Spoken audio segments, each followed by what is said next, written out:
begitu dia keluar pintu terus aku tiba-tiba dapet telepon kan, rumah sakit kebakaran. Aku shock tuh, hah, kebakaran? Karena aku masih belum tahu kan kayak gimana pikiran kebakarannya itu kan, ya udah kebakaran aja gitu, jadi belum aku pun lagi di sini gitu kan. Akhirnya mencari tahu dengan semua tim yang ada di sana kayak apa, karena memang sejujurnya banyak video-video yang beredar itu kan agak sedikit heboh ya gitu, jadi agak bikin kita shock juga. Kita juga sempat lemas juga, takut kan kalau emang benar kejadian kayak gitu, karena kan kita pikirin sebenarnya salah satunya itu faktor prioritas yang kita pikirin adalah pasien-pasien yang ada di dalam rumah sakit kan kasihan gitu.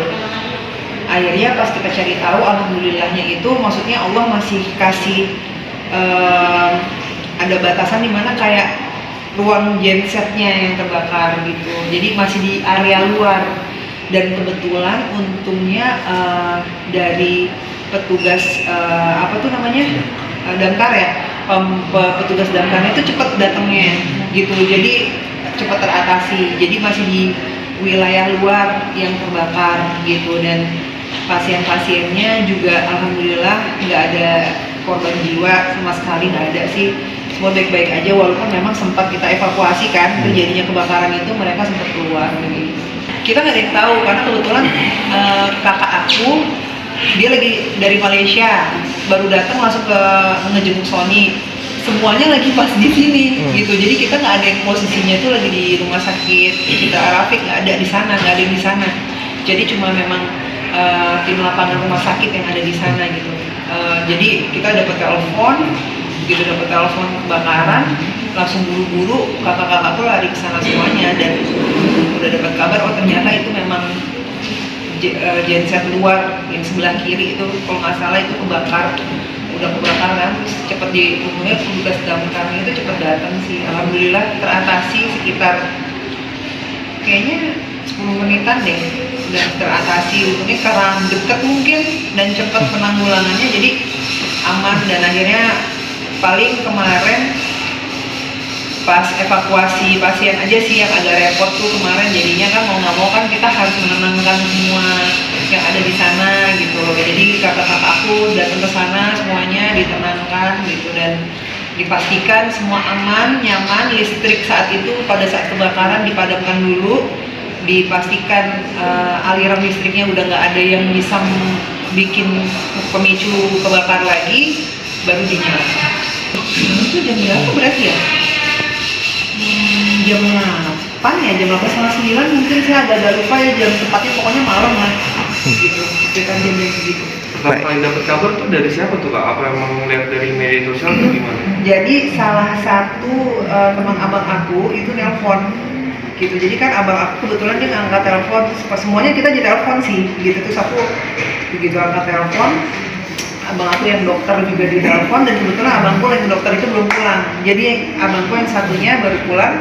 Terus akhirnya kita panik, jadi udah saling kabar-kabaran aja siapa yang paling terdekat situ datang gitu. Dan ternyata dari tim lapangan juga udah cepet-cepet ngambil keputusan untuk manggil tim damkar juga kan gitu, jadi cepet-cepet diselesaikan. Memang kemarin cuma beritanya agak heboh aja gitu, dan video-video yang beredar juga lumayan agak heboh, jadinya ada yang ngasih beritanya juga ya kadang tuh levelnya seharusnya berapa dikabarinnya jadi level 10 gitu. Kita jadi kayak kebakaran apinya besar kan gitu kan, waktu pas lagi nanya kan besar banget, kita jadi kayak langsung makin lemas, kan besar banget gitu kan, kita langsung kayak panik.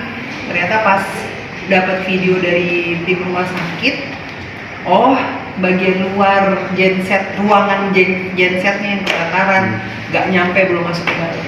Tapi total kerugian yang dialami kan listrik kan sempat padam, otomatis kan mengurangi ke apa sih kayak istilahnya buat ini pasien juga kan segala macam. Nah, itu total kerugian yang dialami masih lagi diperhitungkan karena memang baru banget kejadiannya, dan kebetulan juga kemarin kakak aku yang ngurus itu dia baru tidur aja tadi gitu, karena di sana dia begadang gitu, jadi ngurusin semuanya, mastiin apa-apa aja yang rusak, apa yang perlu diganti. Karena kan kalau genset di rumah sakit harus cepat-cepat, ruangan gensetnya harus cepat-cepat diperbaiki, karena begitu nanti mati lampu, jika ada pasien-pasien bahaya itu kan harus cepat ditangani kan. Jadi emang bener-bener kita pastiin dulu.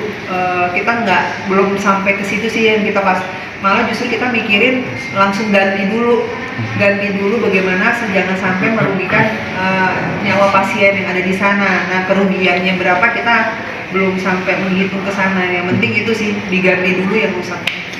Kondisinya udah normal atau gimana di sana, Mbak? Belum, masih proses kan, masih begitu kan, lagi diganti semuanya gitu. Berarti saat ini pasien masih dievakuasi atau udah kembali ke rumah? Sudah kembali karena listrik dinyatakan oleh pihak dari PLN ya, itu udah boleh dinyalain.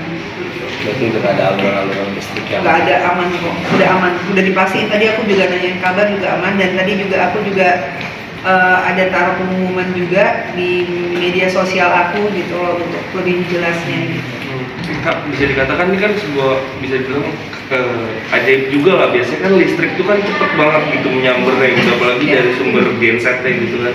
Itu gimana sih kan pendapat kamu, menurut kamu pribadi gitu?